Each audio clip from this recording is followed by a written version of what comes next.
we are running. We are running through our term, through our whole year that we spend as team leader, as VP, as LCP, whatsoever, and we're running, and time is going super fast. And in the end, we're thinking most of the time, is the thing that I'm doing useful for the moment? In most cases, the answer to this question is no.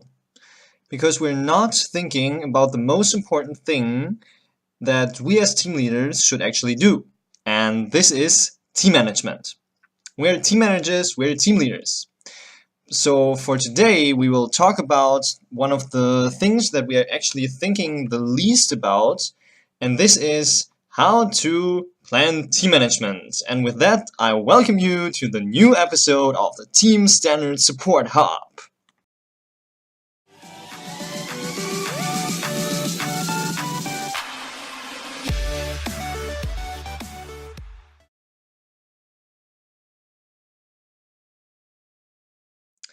So, why team management planning? That's kind of a good question.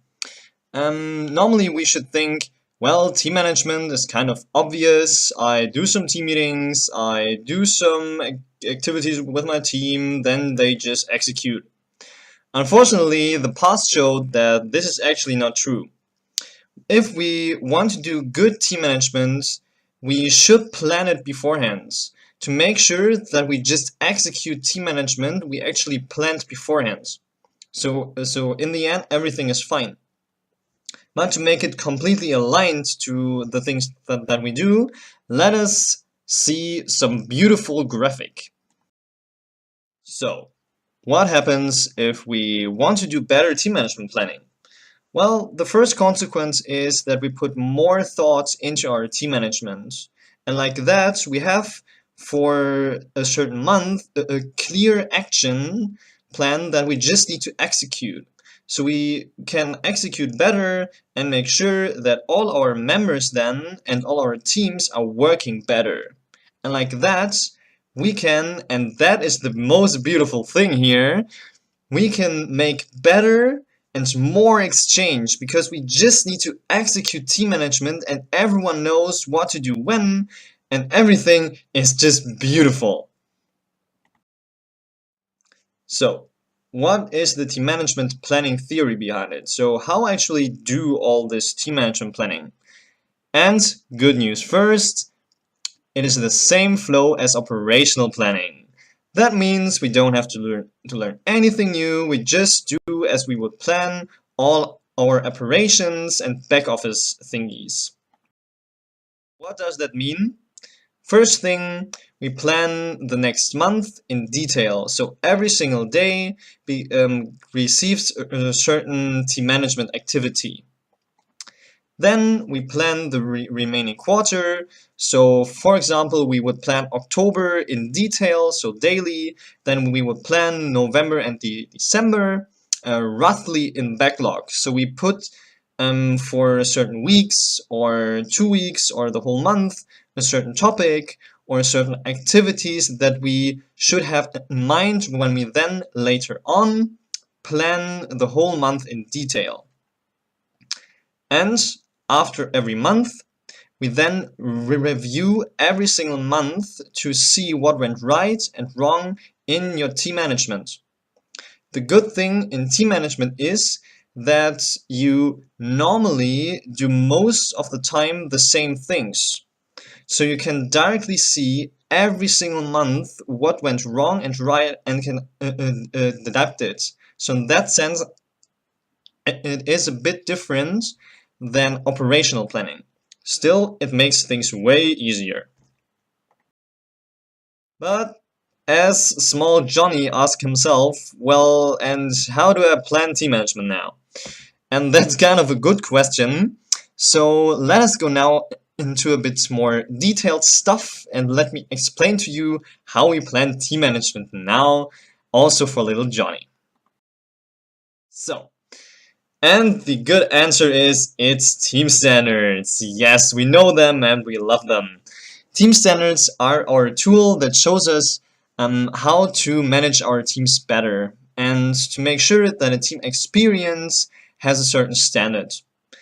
And what we also can see, it helps us to make sure that we plan our team management.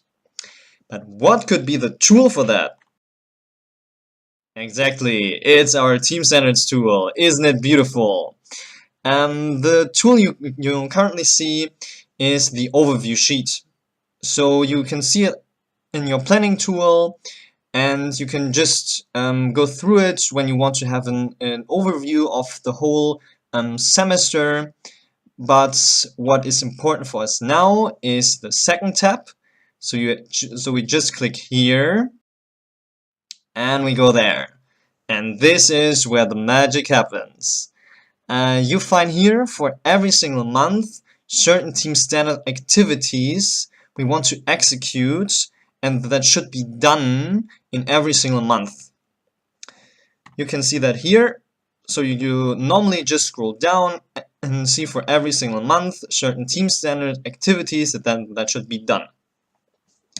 Also, when you click on a certain team standard activity, you get linked content to it. Means when you don't really know, okay, I want to actually fulfill it, but I don't know how to do it, you just click on the team standard activity and you find content that explains it to you, maybe with some examples or so that you actually know what to do later on. What is also really important is to have in mind that this is just a rough guideline. Means you need to fill it with content, and especially with your operational timeline, so with your functional knowledge. And this is not about me telling you how to do team management. This is absolutely not the case. This is about you and how you want to lead and manage your teams. Because you have to understand that there is no guideline in the whole world that can explain you in detail how you need to manage every single member and team you lead. This is just a guideline that makes it easier for you, but you need to fill it in with all your knowledge, with all your functional stuff, with everything you are as a human being. For Hulk, but it is a bit too less, because Hulk always wants to see actions. So we're now going into actions and see how we can put that into concrete steps. So let us see if we want to plan team management for October. We first of all create some sort of calendar or checkup plan or whatsoever you want to do. For me, it is a plan where I can just fill in. Afterwards, go into our team standards tool and check out for a certain month what kind of team standard activity we need to fulfill. So after checking that, calendar and just fill in all team standard activities and team management activities that we need to fulfill.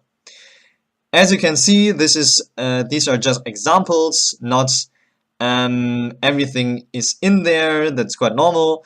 But for you, this thing will be super full. But that's absolutely fine, because you will see that these things are not taking like a whole day or so, but normally just a few minutes, hours, maybe 1 or 2 hours. And afterwards, you see directly the impact you have on a certain team management activity. And then when it went bad, you just learn from it, and for the next month you just do it even more efficient or more effective or whatsoever. So that's working for me. Maybe you find a complete different system, but that's up to you. This is just an example. And with that, I just can leave you behind with a call for action. So just sit down now, plan it, go through it, and try to make it super concrete, but be adaptive to your teams and to your team needs. because only then you can make sure that all your actions are actually result-oriented and contribute to your team and your ALSI goal. And that's I thank you. And if you should have any questions, please write me an email to pascal.boise@aisec.de, or just write me on Slack or feedback us, the TMNST, and we're always happy to receive your ideas and everything else. And with that, I thank you and see you next time for the next episode of the Team Standard Support Hub.